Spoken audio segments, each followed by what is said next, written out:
Well, welcome everyone to the second day of our first ever SCBNA Conservation Education Forum.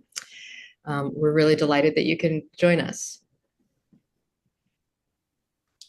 I'm the moderator for the forum. I'm Martha Groom. I'm at the University of Washington Bothell, and I'm the outgoing Vice President for Education for SCBNA. SCBNA, if you don't know, is a society that is trying to help support and uplift conservation professionals of all stripes in the North America region and are interested in the North America region, and support the various ways in which we are trying to advance and apply conservation science. And if I can ever find my, there we go.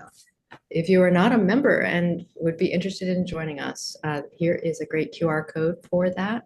And these slides will be available later too, if you would like to go back and find that. It's a very welcoming and fun society.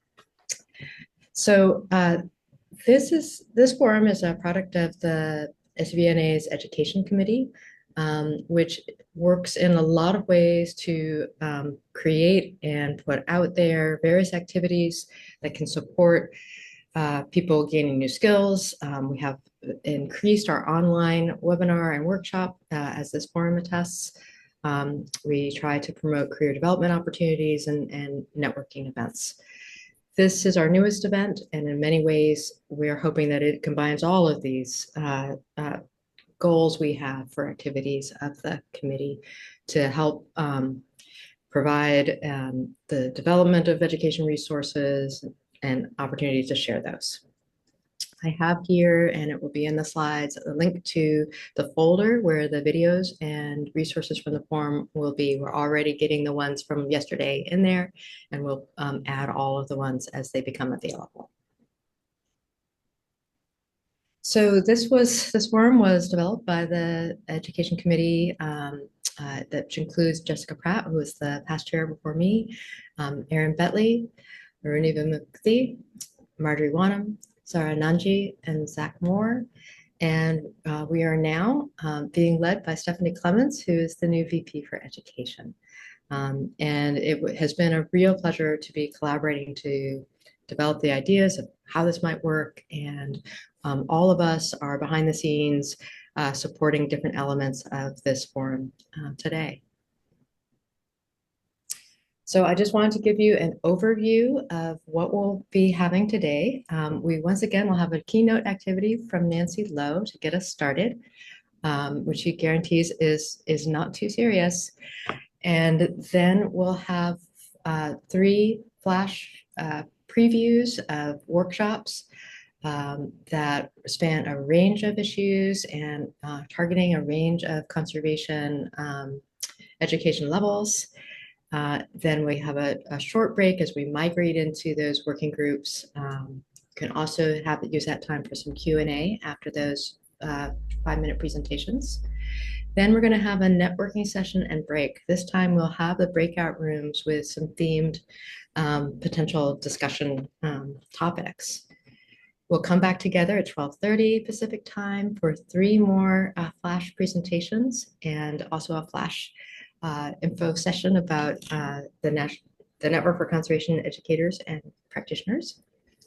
We'll have again a break as we migrate into our working groups for our working session, and then we'll have some closing thoughts and reflections.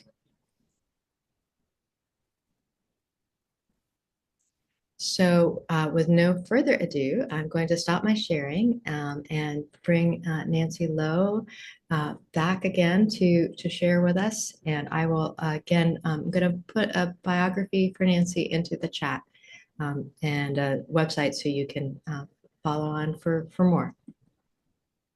Thank you, Nancy. Okay, thanks, Martha. We're going to do something a little unusual today, even more unusual than yesterday's opening activity, and talk about creativity. Can everybody see my slide that says creativity for scientists? Seeing it? Okay. This may seem a little unusual for a group focusing on science and conservation, but I'm going to talk about why I think creativity is especially relevant right now.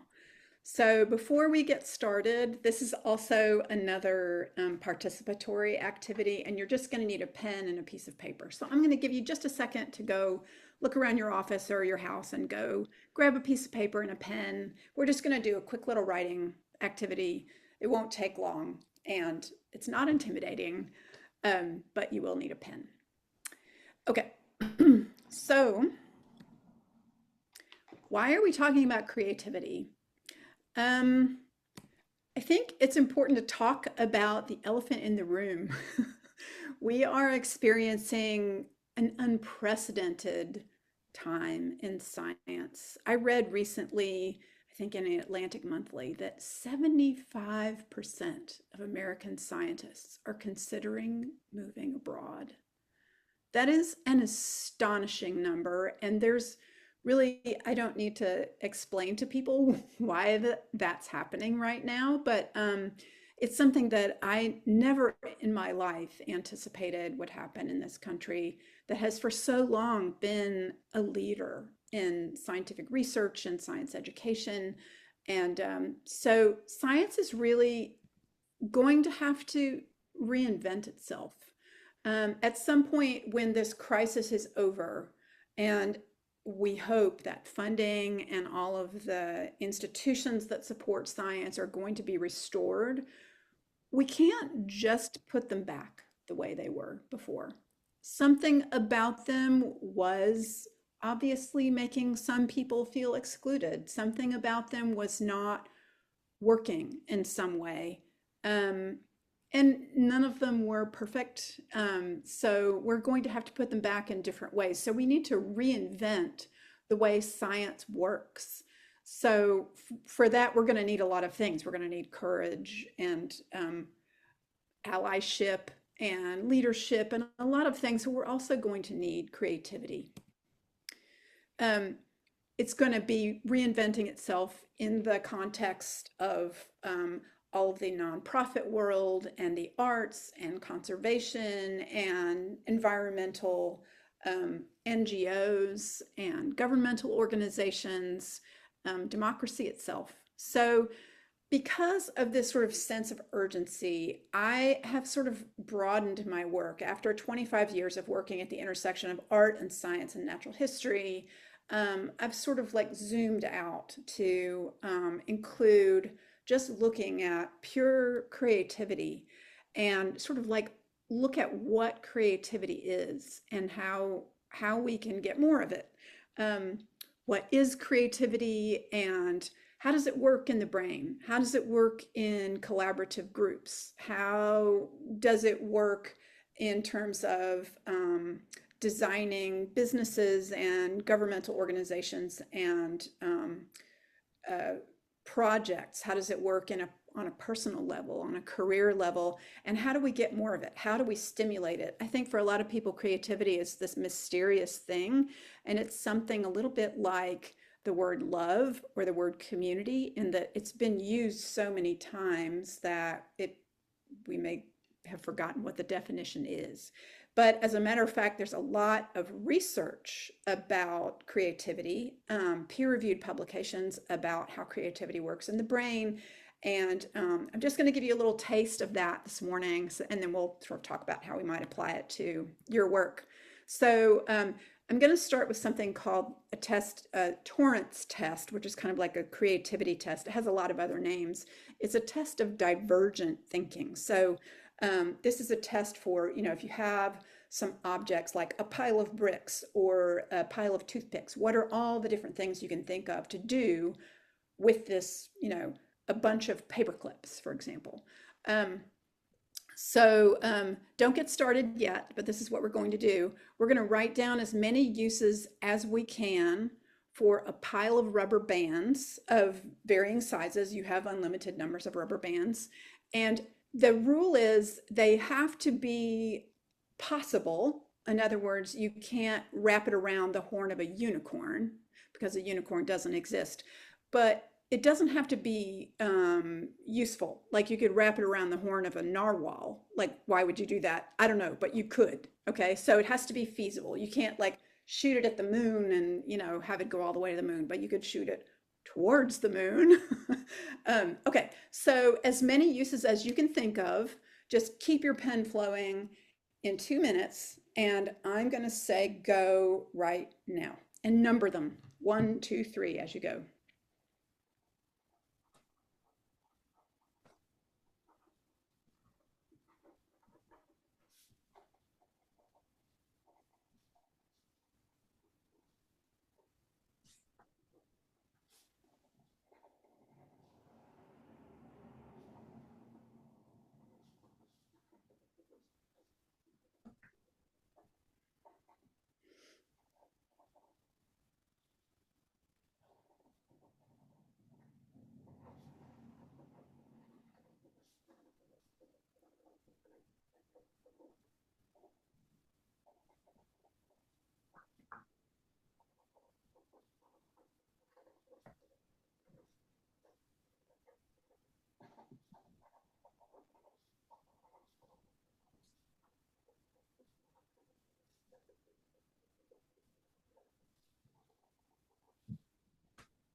5 seconds.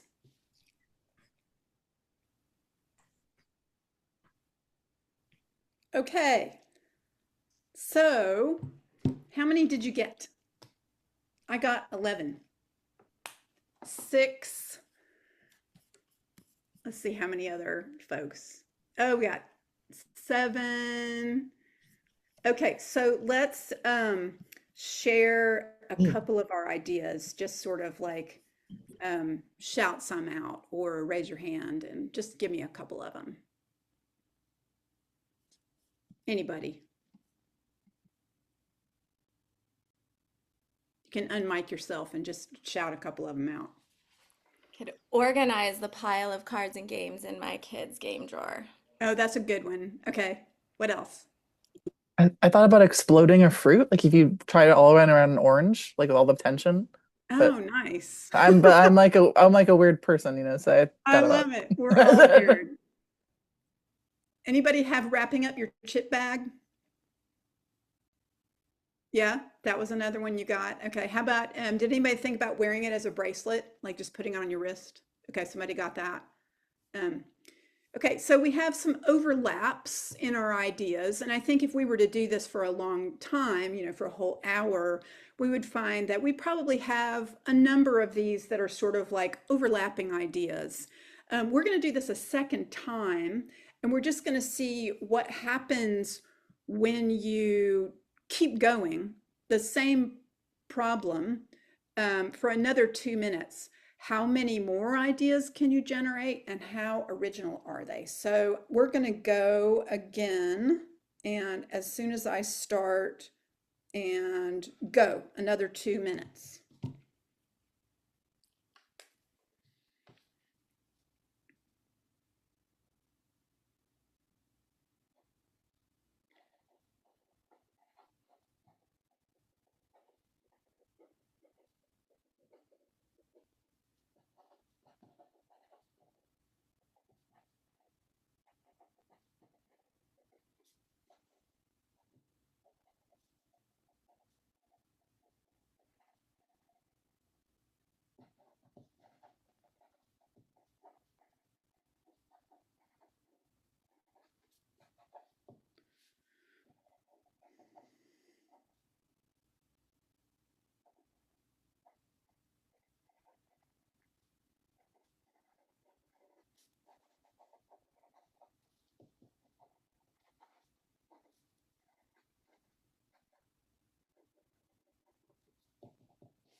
Okay, that's that. All right, so this time around, how many ideas did you get? How many more ideas did you get this time? Did you get fewer ideas the second time around? I got fewer ideas the second time around.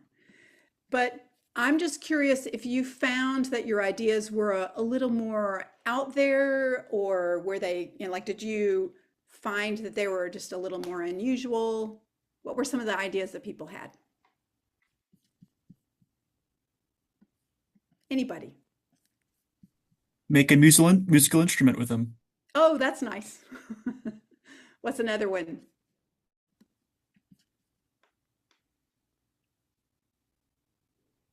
Could have a slingshot making contest Oh, of sticks.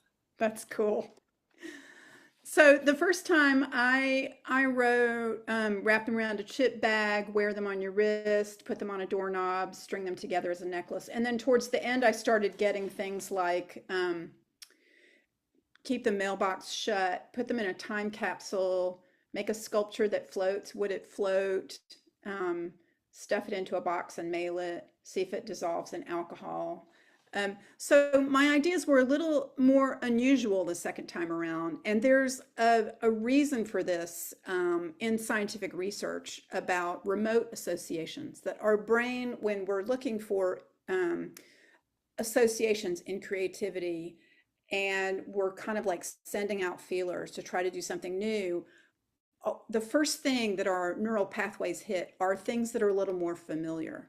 And then as we keep pushing, we start running into sort of weird, like that somebody used the word weird to describe their idea. We start running into some weirder kind of associations. And that's where a lot of innovation comes from. So if we keep doing this divergent thinking exercise, and if you do it on a daily basis, you can start kind of pushing into some of those remote associations and generating really new ideas. So I'm just going to get back to my slideshow here and talk about a couple other aspects of creativity. So we did the first and second of these, and you found probably a lower number of ideas the second time, and possibly more original ones. And we would probably find that there were fewer overlapping ideas among all of us if we had time to sort of go through the group and go through our ideas. It's likely that we won't find as many overlaps the second time around. So divergent thinking is sort of a basic component of creativity. It's also part of a process that's thought of as design thinking, which can be sort of separated into 5 components. One is empathize, which is starting with listening and gathering information, like what is the problem, or what is the thing that we're trying to work on? What kind of feedback do we get? Define the problem, sort of like narrow it down into what exactly it is that we're trying to create. Ideate, and that's where the divergent thinking comes in, like come up with as many different ideas as you can for whatever it is you're trying to do, and then prototype and get feedback. The UK Design Council looks at this with a graphic, which I like a lot better actually. So it's like opening up and listening and thinking about, like, gathering information, thinking about what the problem is, defining it, and then developing it, which is that ideate and like divergent thinking, and sort of thinking about like all the different wild ideas you can come up with, brainstorming, and then deliver, which would involve prototyping and sort of making it practical and making it work.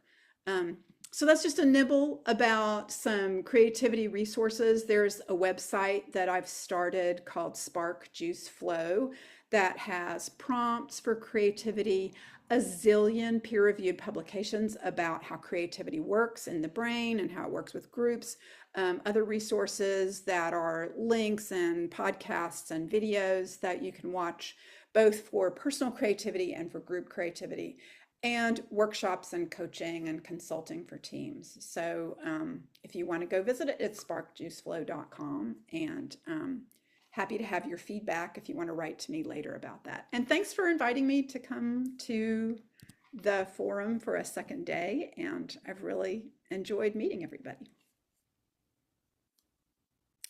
So now I'll give it back to Martha, I guess. Thank you, Nancy. That was fun. And I look forward to going to your website. That's going to be Thanks. wonderful.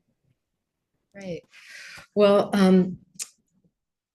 we are ready to get going and start hearing about 3 new sets of great ideas of possible things you can add to how you are reaching people around conservation. So let me start my slides. I guess I should share first. I did this last time. Doesn't do it any good if we are if I can't see anything but the slides. All right, here we go. Great. So our first presentation today, and they will be in breakout room 1 as the first working group, is tackling real world conservation issues in the classroom. From a group from Ducks Unlimited Canada, Amelia Moore is going to be our core presenter there. And then for the second presentation will be from Jen Getz and Heather Eves, integrating the conservation standards framework for adaptive management into conservation courses. And they will be in the breakout room 2 for their working group. And then our third presentation will be from Sarah Orlovsky and Robert Jaden on endangered parasites, their outreach project on that topic. And then they will be in breakout room 3 for their working group. So at this point, I'm going to stop sharing and turn it over to Amelia. Welcome. Absolutely. I'll just get my notes set up here. That looks okay? Yes, beautiful. Perfect. Excellent. Well, thank you for the introductory activity, Nancy, and the introduction, Martha. I really appreciate it. Yeah, I'm really excited to be here. Thanks for having us. I'm going to be sharing about the Ducks Unlimited Canada case studies for secondary grades. So like the introduction said, bringing real world conservation challenges into secondary classrooms and having students engage with them. So if Ducks Unlimited Canada is new to you, we're a leader in wetland conservation and one of the largest and longest standing conservation organizations in Canada. Our mission is to conserve, restore, and manage wetlands and associated habitats for North America's waterfowl, wildlife, and people.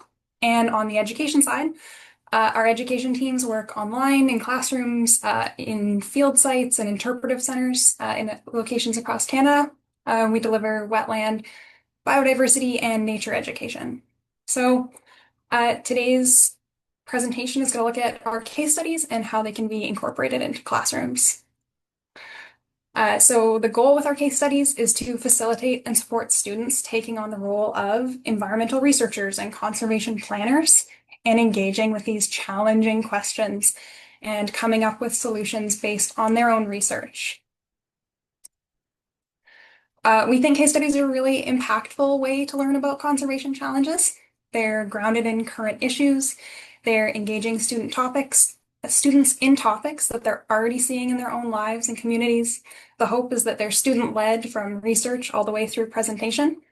And they provide a structured way to work collaboratively within a classroom, incorporating local knowledge and expertise.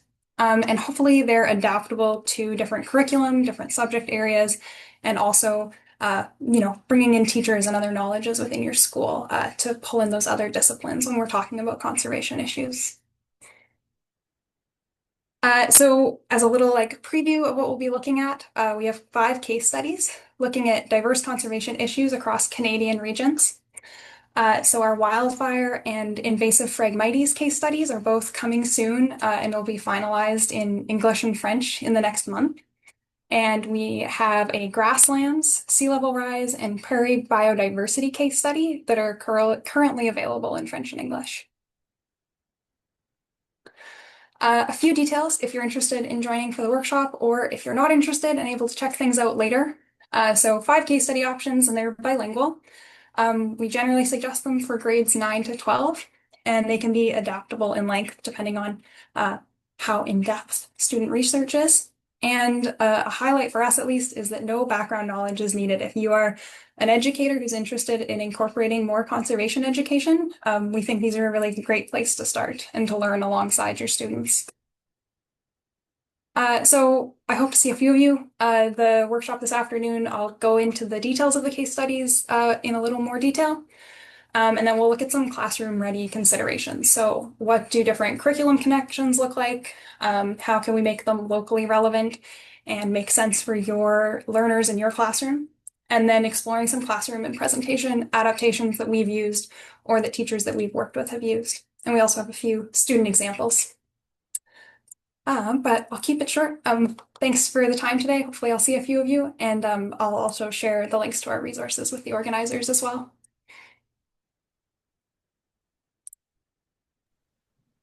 Great, And thank I will stop you. sharing screen. That Thanks. looks awesome. Thanks so much. All right. Our next group is, and I've already forgotten which is next, Jim and Heather. To turn it over to you.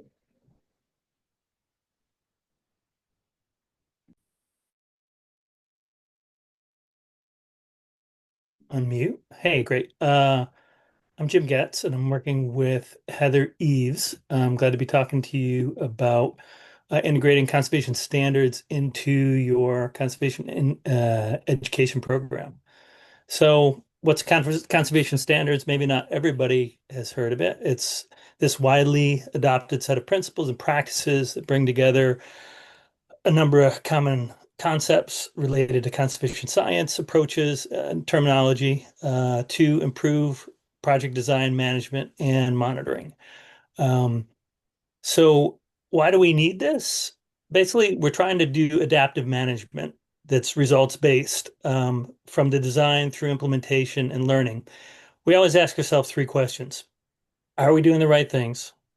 Are we doing the right things well? And are we having an impact? And we need to ask ourselves those questions and answer them if we're going to do good conservation.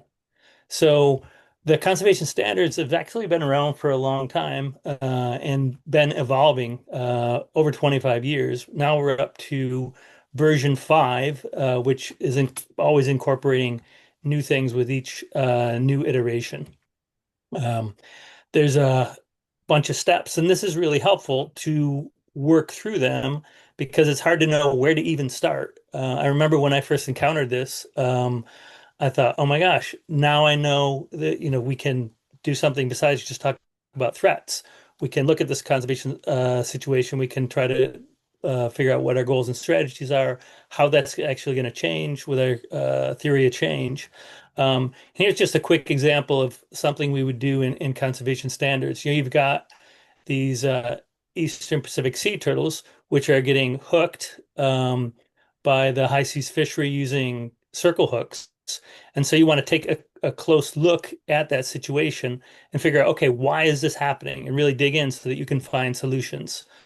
Um, so it's also used all over the planet. These are just some of the project areas where people are working, used by major conservation nonprofits and donors, state and national conservation agencies, not just in the States, all over the world, professional capacity building programs, of course, as well, and universities all around the world.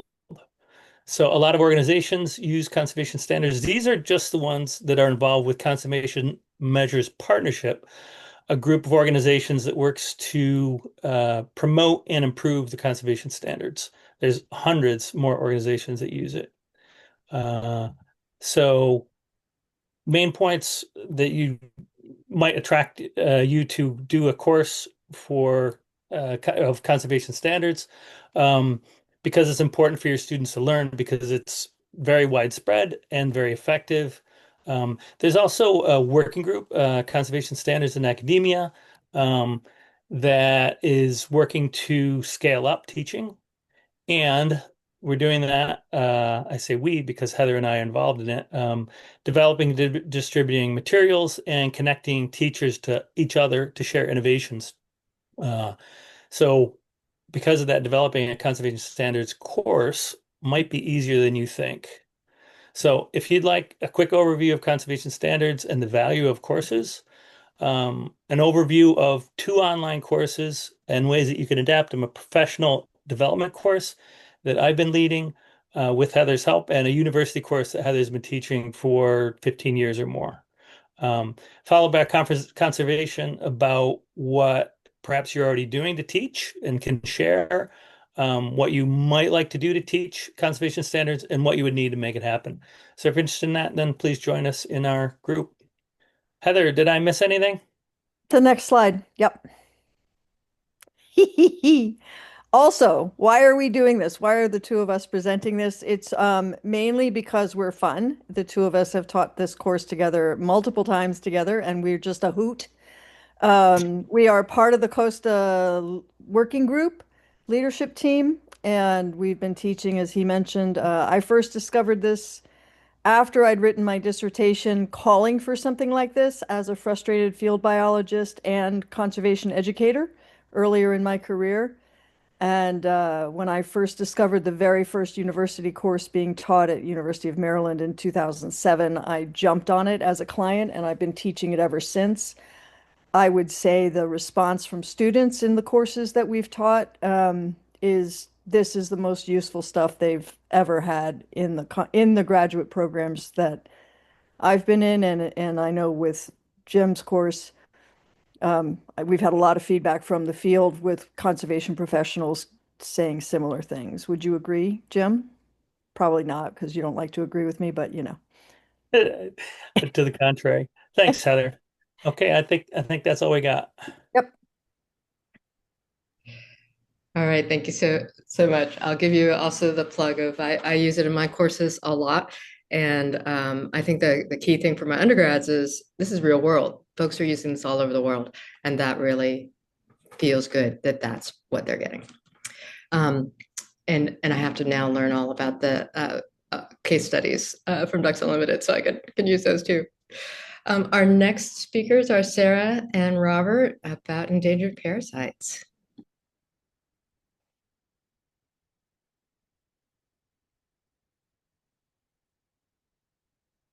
All right. Well, thank you, everyone. I've really enjoyed being with you for these past couple of days. I'm going to hopefully get this to share. I was thinking about it really hard. So my name is Sarah Orlovsky. I'm at the University of Wisconsin-Stevens Point, and I am a parasitologist interested in parasite conservation issues. So kind of 2 different perspectives, how parasites affect conservation of their hosts, but also how we can look at parasites as the subject of conservation. And I'll be joined by my co-presenter, Dr. Robert Jaden at Lawrence University. So we'll be kind of doing a tag team approach. He'll be providing some of his perspective on the evolutionary aspects and some of the conservation aspects, and I'll be providing some background on the parasitology parts and how we developed this for the classroom. So the first thing that might be popping into your heads as a group of conservation biologists is parasites are threats. Parasites can extirpate their hosts. They can be the contributing factor of extinction or declines. They can pose a threat to conservation, and we need to be aware of these interactions. So that's very common, that it's definitely something to be aware of. But what you might be less aware of is that perspectives are changing. And so this has been coming out for about the last decade or so, this idea that parasites are actually indicators of environmental health, and a ecosystem that has a diverse community of parasites is actually a more healthy ecosystem than one without parasites. We're discovering more and more that there are beneficial parasites, and our definition of parasite is kind of convoluted because we tend to think of parasites as harmful species, but we can actually use parasites for some pharmacological and therapeutic properties. So I'm kind of changing the paradigm there.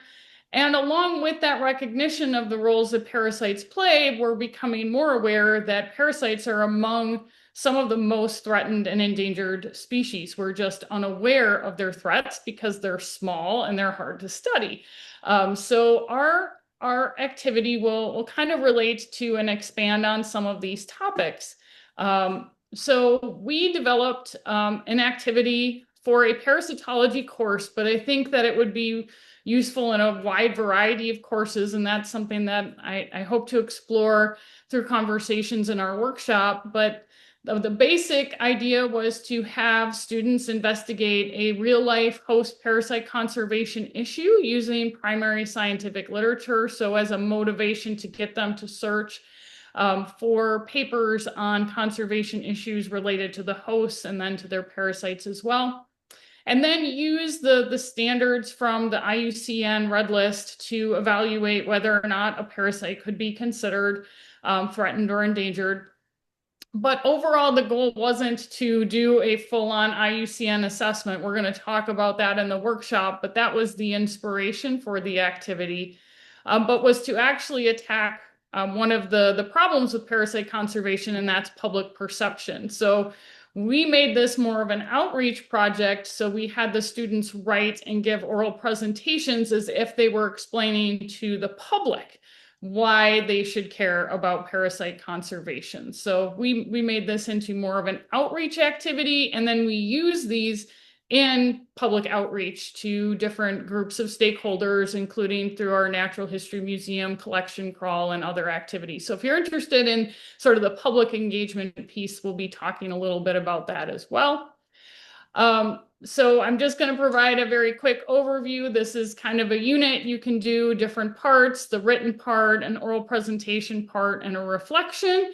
And these are adaptable to a wide variety of classrooms. And I have some rubrics that I'm happy to share and some guidelines where if you're not familiar with parasites, what are kind of the pitfalls? What are some good choices and how to guide your students along the way? So overall, I was excited to share this with this group because it was an extremely positive response from the students. They really enjoyed this, especially talking to their peers and to the public about what they'd learned. And overall, it really helped me learn where my students' misconceptions and gaps were in terms of the awareness of parasite diversity, their own biases about conservation. There was a great workshop yesterday about the value of species and how we value different species for different reasons. And so this dovetails very nicely with that.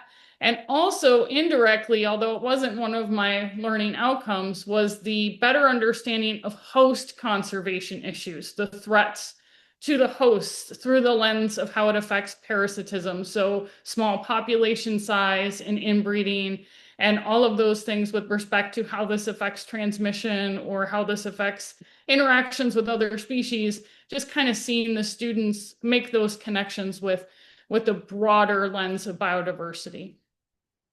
So in the workshop, I'll spend a little time talking about parasites in general because it's a very jargon-laden discipline and it might provide, some barriers to people adopting this. So I'll go into that a little bit, and then we'll talk about public opinion and the nuts and bolts of the activity and how it could be adapted, and hopefully encourage others to use this in their classrooms. Yeah, that sounds fabulous also, and so material rich. I think all three of these are offering us so many opportunities. So at this point, just to open it up, does anybody have any questions for any of the three presenter groups?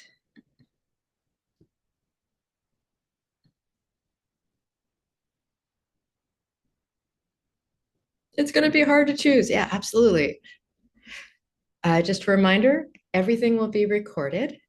So we will, in a sense, have to just make a temporary choice. What we will miss out on is the interaction.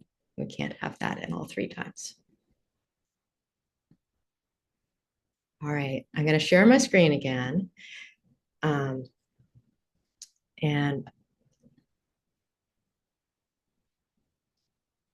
just see if someone else can monitor the chat to see if there's something else that we should say into this. We're gonna, as we move into the breakout rooms, here are where each of the presenters will be.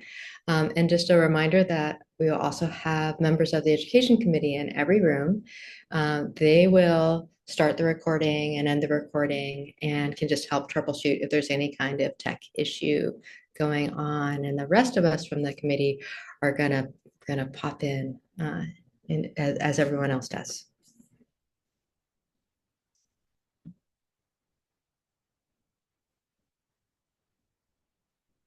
All right, I just also just say out loud, Jim's offering to also meet at other times to discuss.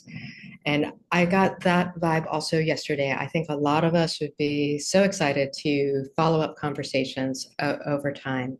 And so one of the things we will share is some contact information so that you can do that and follow up, as well as that link to the folder with the videos and other materials. So we've scheduled some time to have the presenters be able to go and get going in their breakout rooms, and a little bit of a break to stretch. I recommend standing up and getting away from our computers for a second. It's a really healthy thing to do.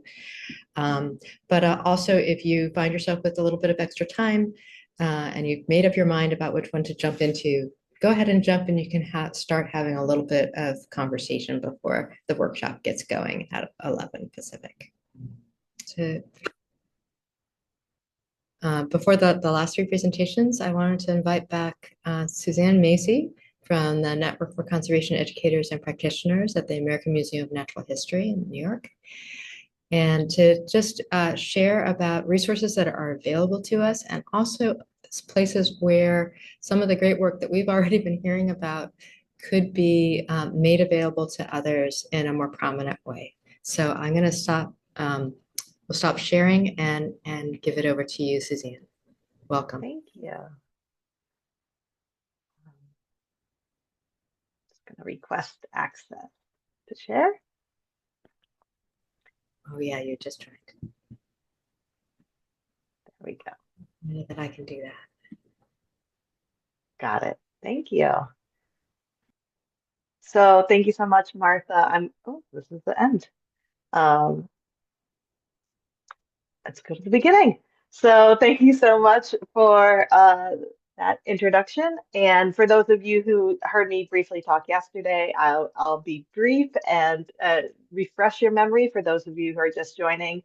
I am Suzanne Macy, work with the Center for Biodiversity and Conservation at the American Museum of Natural History.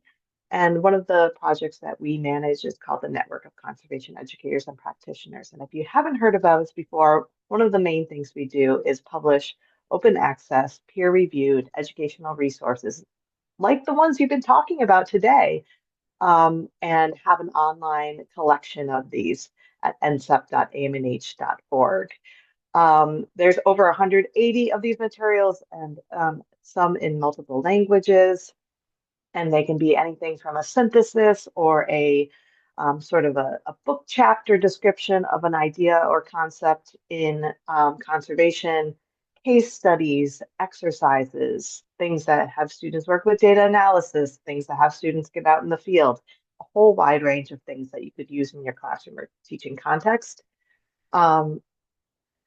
So if you go to ncep.amh.org and click on that See Module buttons, you'll be brought to our online collection where you can search for things that interest you. If you are interested in getting our educator resources, which include things like PowerPoints, exercise solutions, facilitation tips, we encourage you to sign up as an educator.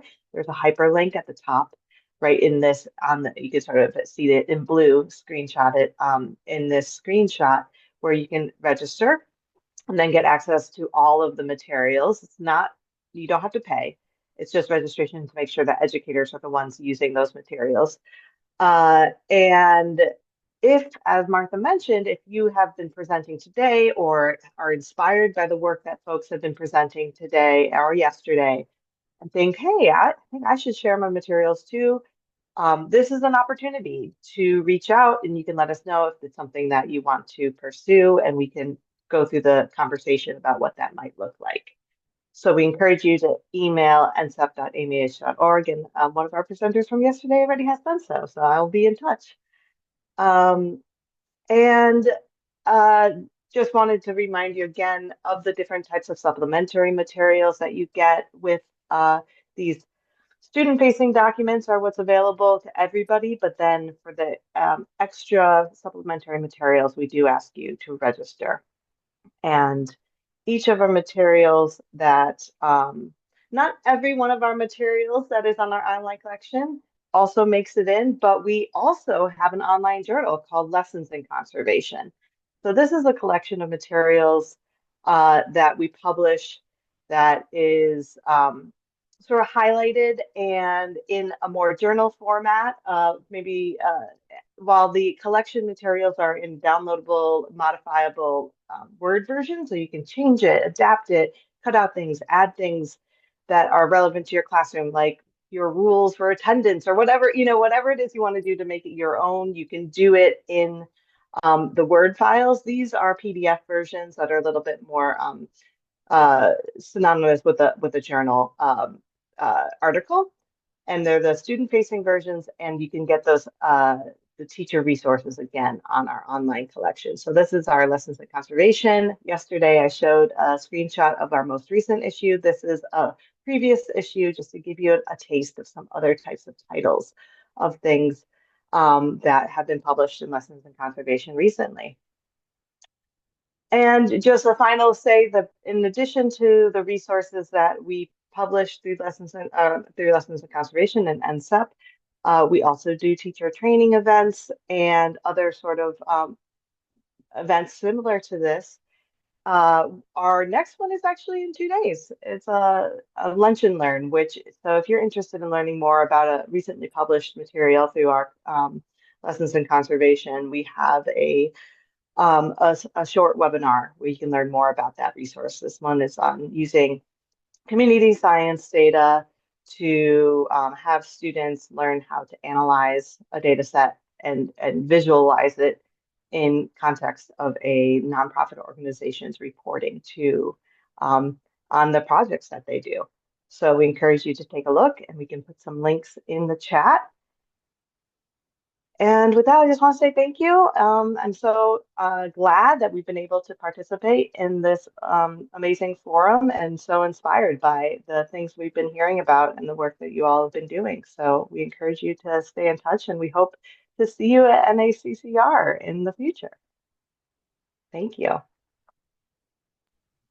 Thank you, Suzanne. I really appreciate it. And I really encourage everybody to take advantage of these resources, scout around in there, and honestly seems so much that could be shared here and be awesome beyond what you're already doing now, which is also fabulous. All right, I'm going to share my screen and introduce our final 3 presenters. So just a sec. All right, our next presentation is going to be from Lisa Wang on Draw With Me, Systems Thinking and Metacognition for Learning Conservation Sciences. Actually, one of the feedback things we've already gotten on yesterday was that we need more art-based conservation materials. So, and happily, we already had Lisa volunteer and be part of this. Lisa is also behind a lot of those communications, the public social media of SCBNA, and totally grateful for that work. The 5th presenter for today is Stuart Livingston, who's going to sink us into the earth, podcasting environmental sciences. And so he'll be in the working group 5 in breakout room 2. And then last but not least will be Judy Brous and Nina Hamilton, who are going to talk about engaging people in conservation tools and resources. And oh my gosh, I've obscured the last word, and networks. There we go. And so I'll stop sharing and invite Lisa to start and share her screen and explain, give us a 5-minute preview of her workshop.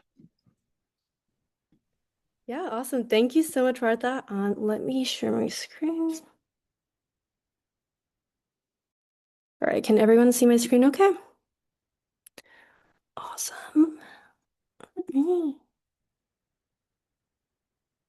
So welcome again. Thank you so much for being here today. And I'm really excited to invite you to, as the title says, draw with me today and to talk a little bit more about how drawing can be used to promote systems thinking and metacognition in the learning of conservation sciences.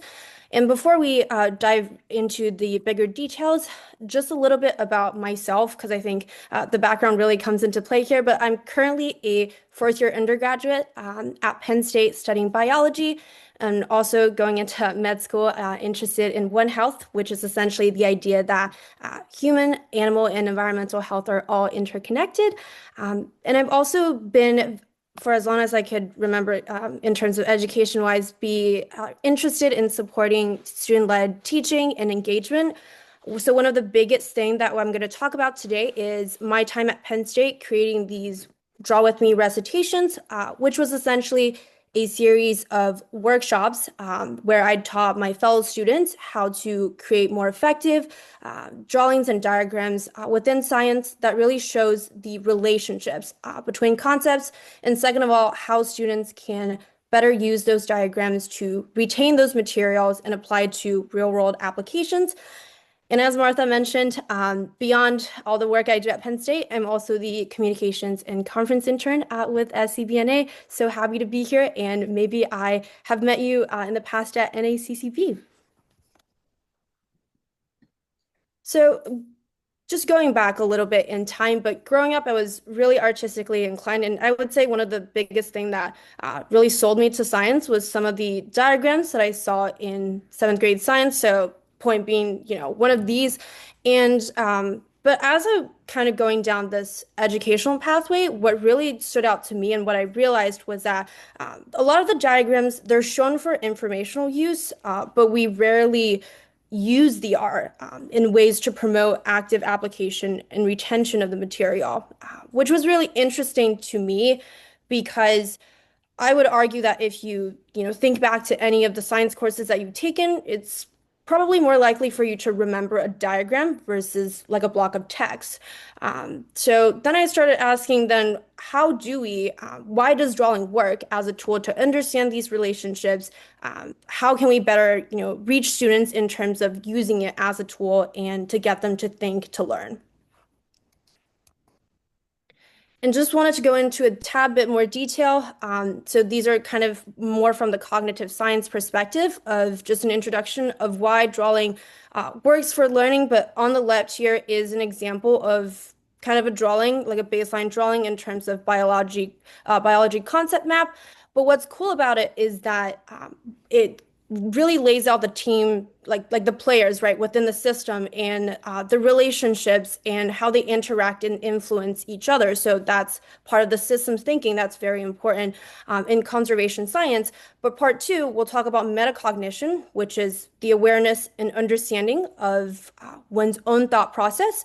How this comes into play is that, let's say, as you're drawing and you hit a roadblock in terms of what to draw next, or you don't really know, quite sure how to represent the material in a visual context, I kind of take that as a signal in saying, okay, well, if I don't necessarily know how to represent it, maybe I don't know it as well as I think I do, right? So both of these concepts will come into play as I dive more in detail in my actual presentation. But yeah, so introducing the actual bit of work that I did, the Draw With Me sessions at Penn State, I ran these in fall of 2023.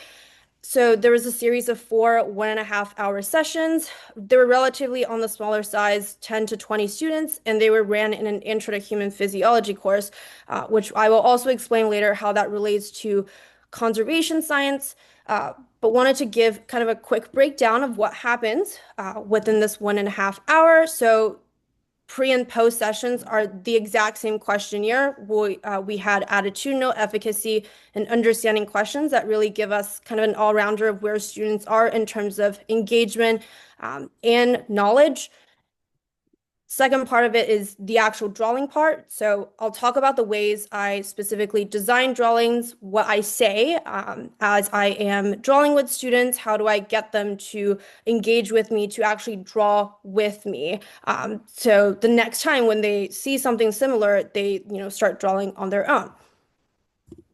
In part three, the student takeover version of it, this is usually a smaller case studies where I split students into groups, and they get to go through a real world application and then at the end present to each other to share insights and take away from how they may have approached the drawings differently. And last but not least, as I said, I would make my case. Like physiology, conservation science involves an understanding of how parts of the system work together. And drawing is especially useful at modeling a lot of these relationships and to think about them.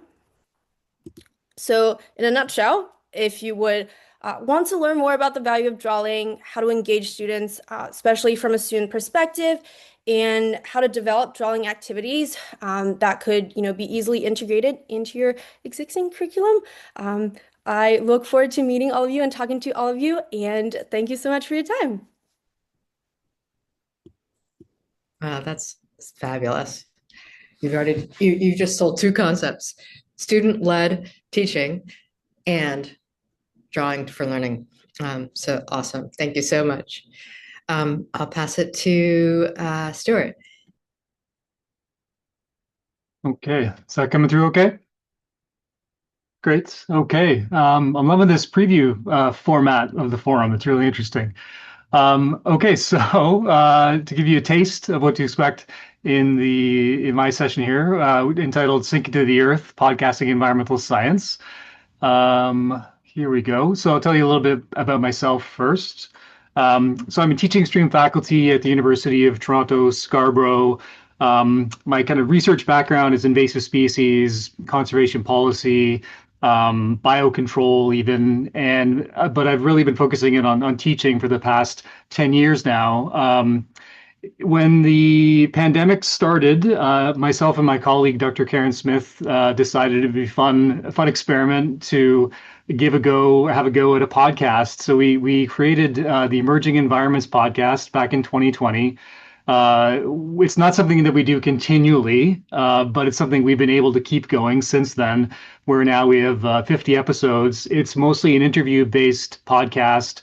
Lots of different types of guests from all across the environmental sector, really. And a couple years after that, so 2022, I decided it'd be a fun experiment again to bring this into my teaching. And I teach a course called Professional Scientific Literacy, where I've been teaching that for, I think, 8 years now, and created this podcast assignment in that course, and the student feedback's been great. So I've kept that going as well. It's a group assignment, so I'll tell you about the dynamics there and how I've come to structure it and kind of shift things through the years.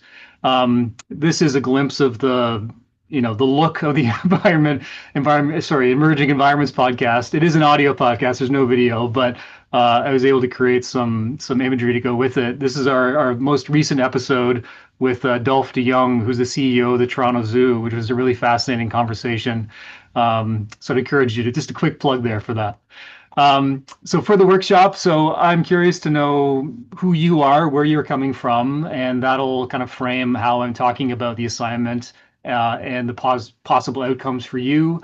We'll think a little bit about the motivation for a podcast assignment for environmental and conservation students, where a lot of that idea of science communication, scientific literacy is, inherent to that exercise of creating a podcast.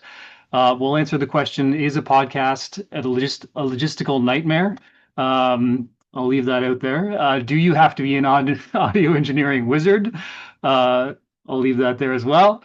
How could you maybe adapt this for your course or for your context? I realize some of you maybe not be coming from academia, so there's likely applications in whichever field you're coming from, and then an opportunity for reflection as a group. This is a glimpse of the Sink into the Earth podcast, so there's 15 episodes up through this course. I've got a few more that I'm working on releasing over the next couple of months from my previous cohort. We'll talk about that process of getting that up there.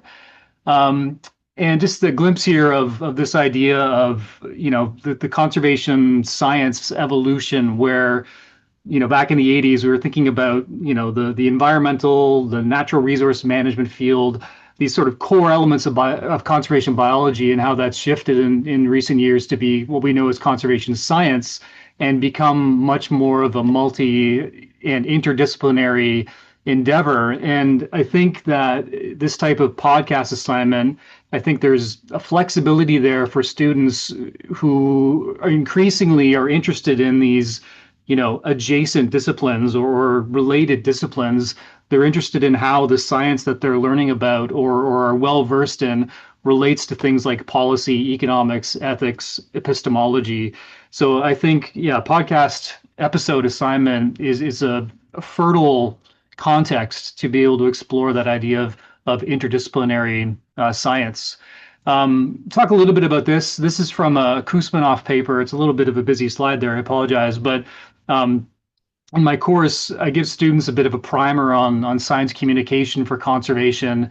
And this is a really simple paper here where they're giving these 5 lessons or ideas of how to think about the communication of conservation science. And I encourage students to consider these and bring that into their structuring for their podcast episode assignment as well. So I won't read these all verbatim. We'll come back to that in the workshop.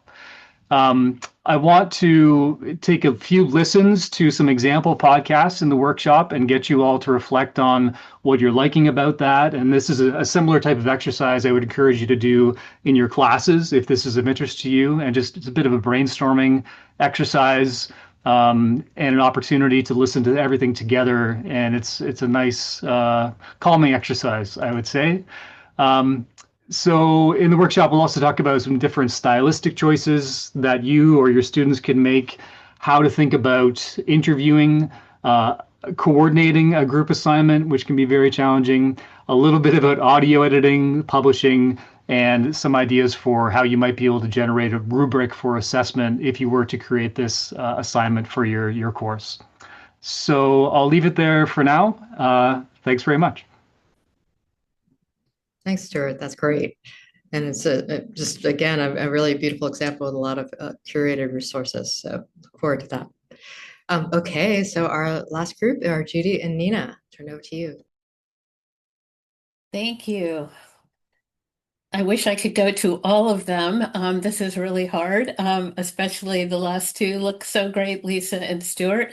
So I am Judy Browse, the Executive Director of the North American Association for Environmental Education. And our session is about engaging people in conservation. And we have a number of resources and networks that we're going to be talking about. So if you come to our session, you're going to get chocolate and money, a new house, and so much more. Not to be competitive with my colleagues, Lisa and Stuart, and I am just kidding. But what we are actually going to do is a chance to find out more about 4 resources and several networks that we hope can help you with your work. And one of you will win a prize. So valuable to come. And I will be doing this with my colleague, Nina Hamilton, who is the Director of International and Leadership Programs at NAAEE.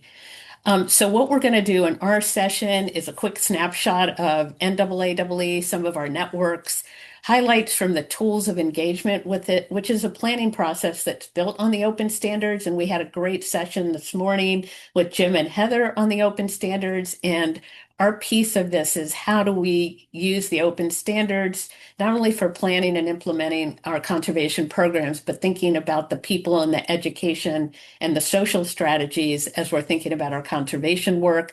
And then we have a couple of additional resources that we'll quickly walk through: the community engagement guidelines about how do we work better in communities, and a project called EE Works, which was a research project that we did with a lot of universities to talk about what do we know works in EE.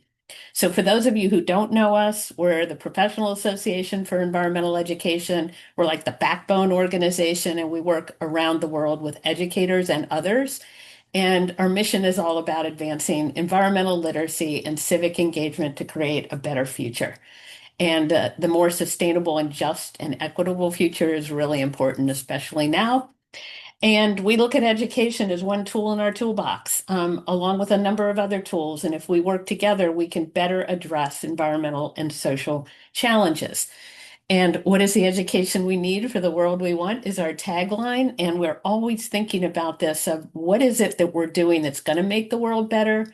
And what is actually going to move our work ahead to get that better world? And I love this quote because we often do the same things we're doing. We don't think about what should we do that's going to have more impact. So we'll talk about that and how can education help advance our conservation and equity work. And I will say NAAE and our whole network is focused on how can we address systemic racism and what does it mean to center equity in the work that we do? What does that look like? And all of the resources have different parts of the conservation picture. So the tools of engagement is following the open standards. Influencing conservation action is looking at what does the research say about making people or not making people, influencing people to take action and their behavior change. The tools of engagement really is a planning process, and we'll talk through this together in our session and a lot of different activities that you can use in training sessions. And we are updating this and love to have any of you that want to help us. We'd love to have you review it and be part of that. And the influencing conservation action, we did it with Stanford University, Ohio State, and others. We took questions that practitioners had and answered them based on what does the research say, and we want to update that as well and add to it.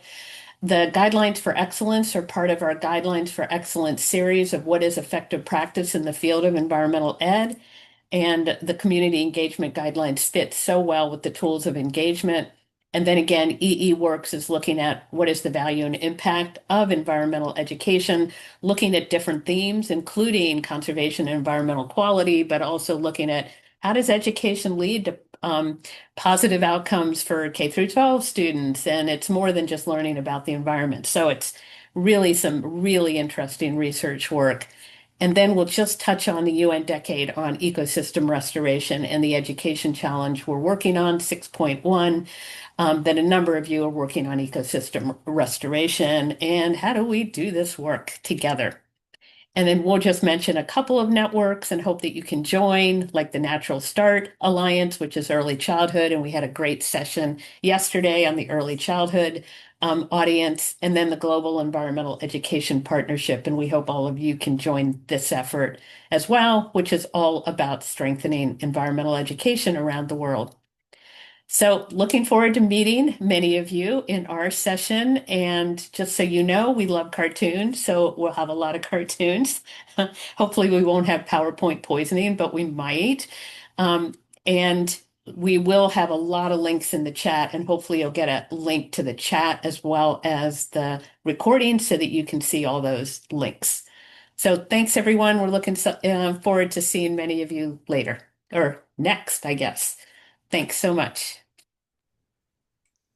Thanks so much. That's amazing. That's going to be wonderful. I just maybe as we're about to transition now into the breakout rooms, a reminder to the helpers and the presenters both. There's always an option to save chat. So just do that and you'll get that to your computer. And then we can keep that for everyone to use. So Lisa will be in breakout room 1, Stuart in breakout room 2, and Judy and Nina in breakout room 3. And the education committee members who will facilitate are listed there as well. So go find your room if you can choose, and see you all later.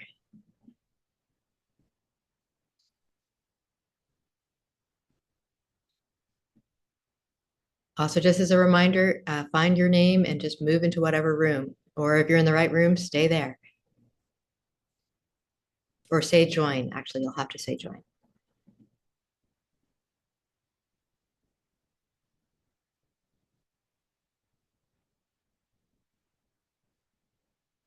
Bernie, can you move me to 2? I think I have to join 3 to go anywhere.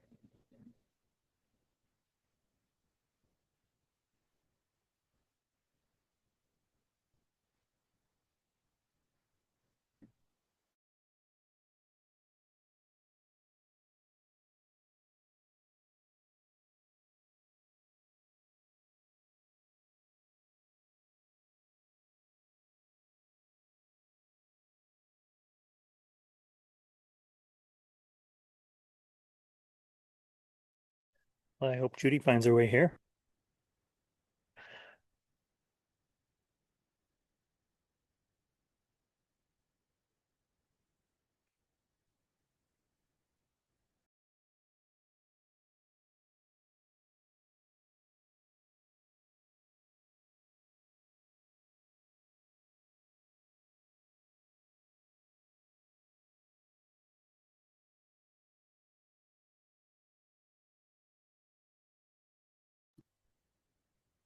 Which room are you going to, Jim?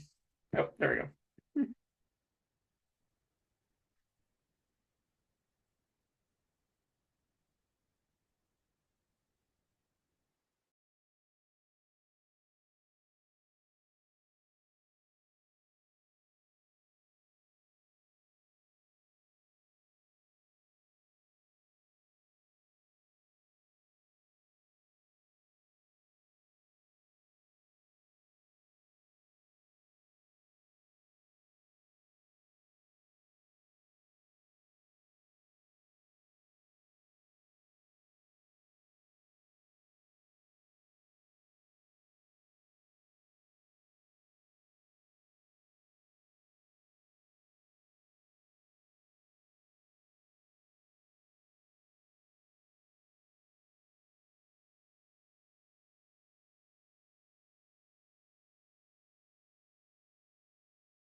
I hope that you all had a really good time. I feel like it's been great, and I'm like can't wait to watch the videos of the things that I missed. I'm going to go ahead, share screen. We can kind of have take some moments here to kind of wrap up. Um, oops, except I'm not going to share that. You don't want to see that part of my screen. Sorry. I was trying to multitask. It's a bad thing. Okay, Bernie, I'm going to give it to you to share screen because what I wanted to do was share the link and I have the link up, and so that's why it's not working. Sorry about that.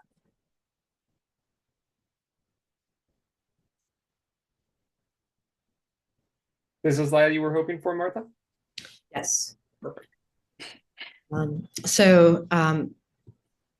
It's been really, really fun to first devise this whole thing and then actually to see so many people willing to come and share.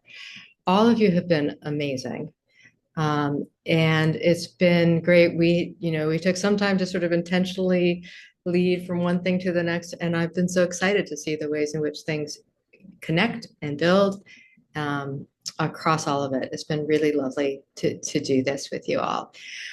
For my part, I am leaving as VP for Education for SCBNA and passing the torch to Stephanie. And so here it all is. This is the official baton pass. It is your world now, Stephanie, and pass it to you. Martha, thank you so much. I mean, I think the very first thing is I'd love to, people can do like the little reaction hand of applause for Martha for all of the incredible work that she has done putting this together. Thank you so much, Martha, for all that you've done for Society for Conservation Biology and for this forum. And also a big thank you to Bernie for all of your work too with putting this together, to all of our participants and to all of the presenters. Thank you all so much for your time and your energy, for volunteering to help make this such a fantastic success. So we really appreciate all of you for contributing. And thank you to the whole education committee. Thanks for putting that in the chat, Martha. Thank you to the whole education committee for all of your work on this and to all of you who attended. So thank you so much, everyone. We really appreciate it. For anyone who wasn't on yesterday, I'm Stephanie Clements, the new vice president of education for SCBNA. I'm really happy to be joining the team and so appreciate Martha passing the baton. So thank you. I think we have another slide for NACCR. I know some of you heard this yesterday, but we definitely want to encourage you to save the date. This is our North American Congress for Conservation and Restoration in 2026. We are going to be co-hosting the conference with the Society for Ecological Restoration and the SER Midwest Great Lakes chapter. So again, this is July 12th through 16th, and it's in Milwaukee. So this is going to be a joint conference with an opportunity for both societies to really be learning from each other. It should be a really unique and special network building event. So we hope that many of you will join us there. We are also looking for folks to join our organizing committee for this. If you are interested in helping to plan the fantastic events that will be part of this, please reach out and let us know. And we will keep these conversations going there. We will have some education specific, maybe some form of this forum or something along those lines. So look forward to keeping these conversations going. And I think yes. And then also to help us with planning both for that and also for future education committee events. We'd like to do more forums like this. We'd like to have workshops going. So please take a few minutes when you have a chance to fill out this post-event survey. This is the first time we've done this. So this is really a learning opportunity. And we would greatly welcome any feedback that you have so that we can keep growing and improving this for future events. So please take a few minutes and give us your thoughts so that we can keep planning for awesome events like this. So thank you all. I think that's our last slide. So I'd love to, oh yes, and Bernie's going to be sending out the survey and all the fantastic recordings via email as well. So you all will have access to that even after this has ended. So with that, we would love to close with just kind of an open floor. I know this has been a jam-packed couple of days. There have been a lot of fantastic conversations going on. And I know we aren't all able to have been in all of the rooms. So I think this is a really nice time to kind of reflect on what everyone's learned. Maybe folks can share some of their big takeaways from the last 2 days. We would love to hear from all of you. So open floor for anybody who has anything to share. And thank you all again.